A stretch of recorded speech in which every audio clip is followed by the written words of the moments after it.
Parliament है उसको भी हमें चुनना है और हमारी जल सेक्रेटरी निकाल के रखी जाएगी। तो मैं आपसे गुजारिश करता हूँ कि आप थोड़ा सा फैसला मैं अब हमारे परिवार में आप लोगों ने स्टॉप सेट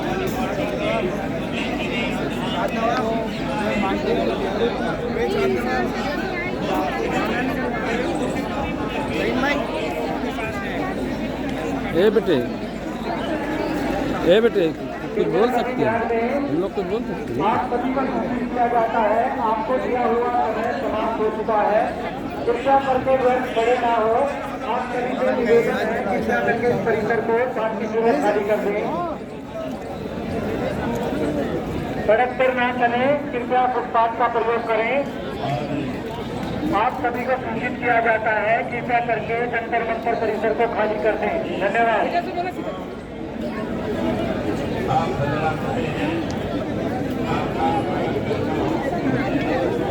एक जरा वो लगा, अगर लगा सकते हैं तो लगा दो।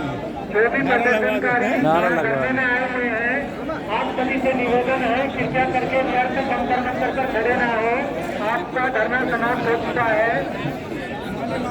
आपसे निवेदन है, कृपया करके इस परिसर को खाली कर दें। आपसे निवेदन है, कृपया करके इस परिसर को खाली कर दें। धन्यवाद। बोर्ड बिल क्या परेशानी आपको लग रही है?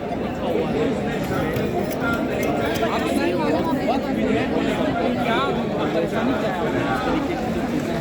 है? यहाँ पे आजा, तू बाहर तो निकल।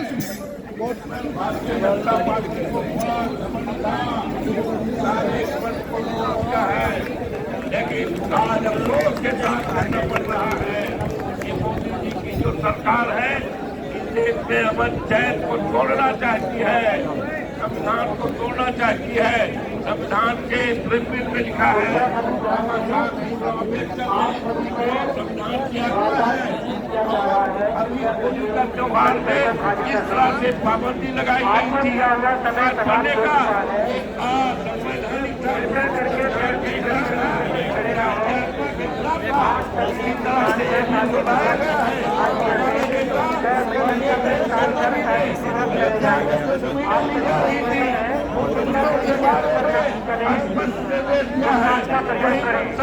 आज ये कर रहे हैं दुनिया की कोई ताकत इस बिल को पास नहीं होने देगी।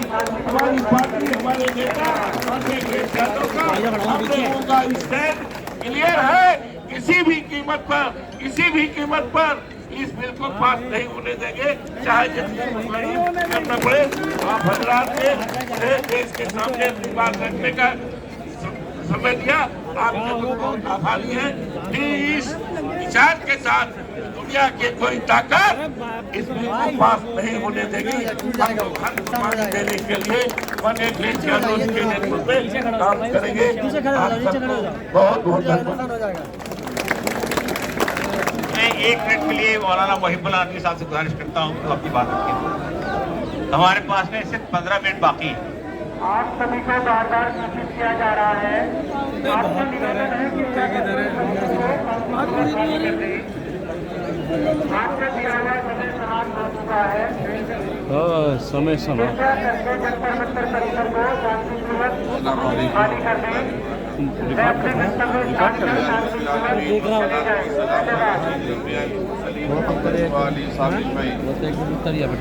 नहीं जगह नहीं मिल रही, तब से पूछे तो कोई जगह भी नहीं दे रहे। क्या देखो, कहाँ देख पा रहे हैं, देख पा रहे हो। और दीगर तमाम मजहबी सियासी रहनुमा, तमाम पार्टियों के इंडिया अलायंस के रहनुमा और हमारी पार्टी के सीनियर नेता यहाँ मौजूद हैं। और आप तमाम मीडिया के सामने मैं इस बात का ऐलान करता हूँ अपनी पार्टी की तरफ से और सारे हिंदुस्तान की उन सभी कुचली तमाम आवाजों की तरफ से जिन्हें थे, सैकड़ों साल से जिनको दबा कर गिर गया, और अब वो संविधान को कुचलना चाहते हैं, बिल्डोज करना चाहते हैं। समाजवादी पार्टी ने माननीय अखिलेश यादव जी ने पहले दिन ही जब ये बिल लाया गया था, साफ साफ कह दिया था कि ये कॉन्स्टिट्यूशन संविधान पर सबसे बड़ा होने वाला आजादी के बाद हमला है, हम इसको कभी बर्दाश्त नहीं कर सकते। दलितों के ऊपर जो अत्याचार हो रहा है, आदिवासियों के हकूक जो खत्म हो रहे हैं, और आज सभी को बार बार सूचित किया जा रहा है, कृपया करके जंतर मंतर परिसर में शांतिपूर्वक खाली कर लें। आपको दिया हुआ समय समाप्त हो चुका है। सारा ईवीएम से नहीं चलेगा, वो संविधान से चलेगा। अगर कोई गलत फहमी में है तो उसको गलत फहमी दूर कर लेनी चाहिए। 24 के पैगाम मुसलमानों के साथ मैं अपनी बात खत्म कर रहा हूँ।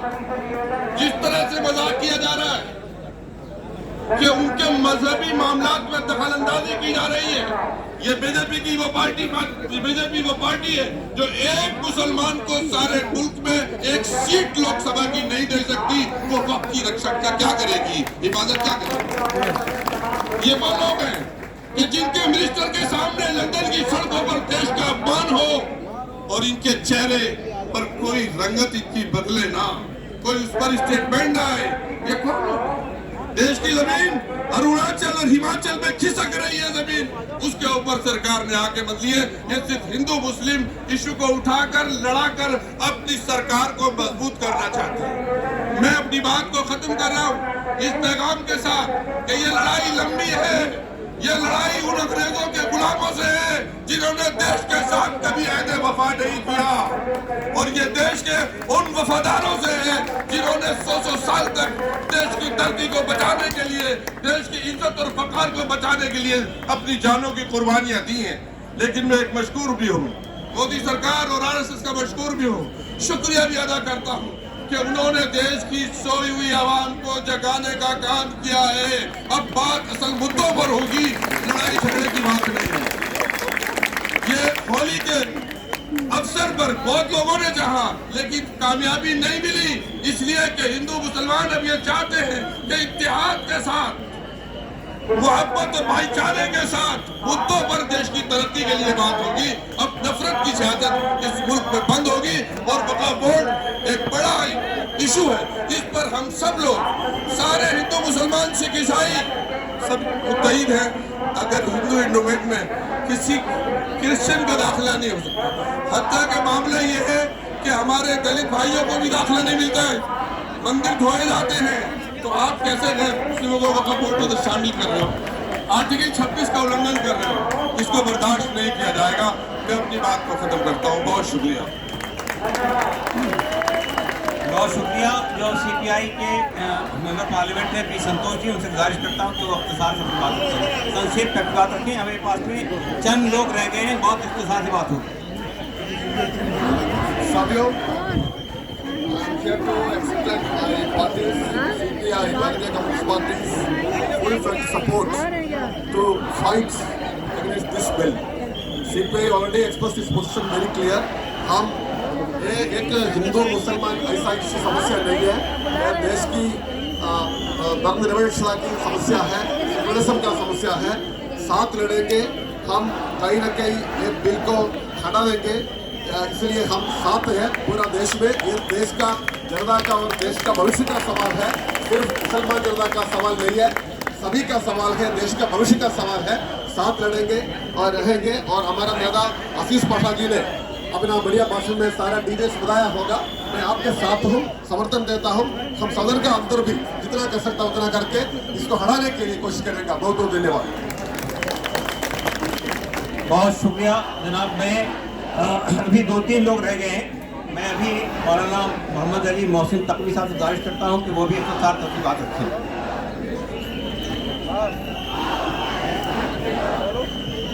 बिस्मिल्लाहिर्रहमानिर्रहीम। हज़रात,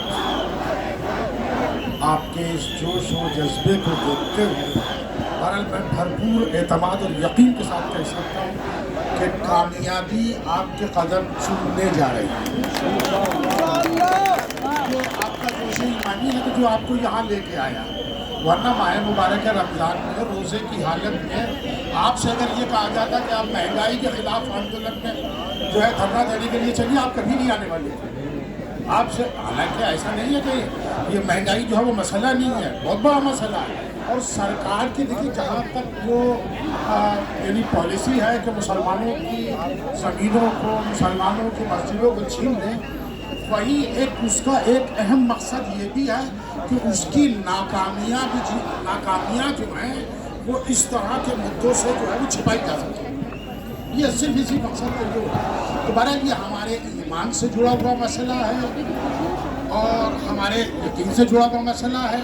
देखिए ये मस्जिदों के एहतराम, बारगाहें और दरगाहों का तक़द्दुस, उसकी जंग है, लिहाजा हमारे ईमान की जंग है। और हम जब तक इस जंग को कामयाबी के साथ सर नहीं कर देंगे उस वक्त तक खामोश भी नहीं बैठेंगे। मैं मौलाना कलवे जवाब साहब को गुजारिश करता हूँ को 1 मिनट में बात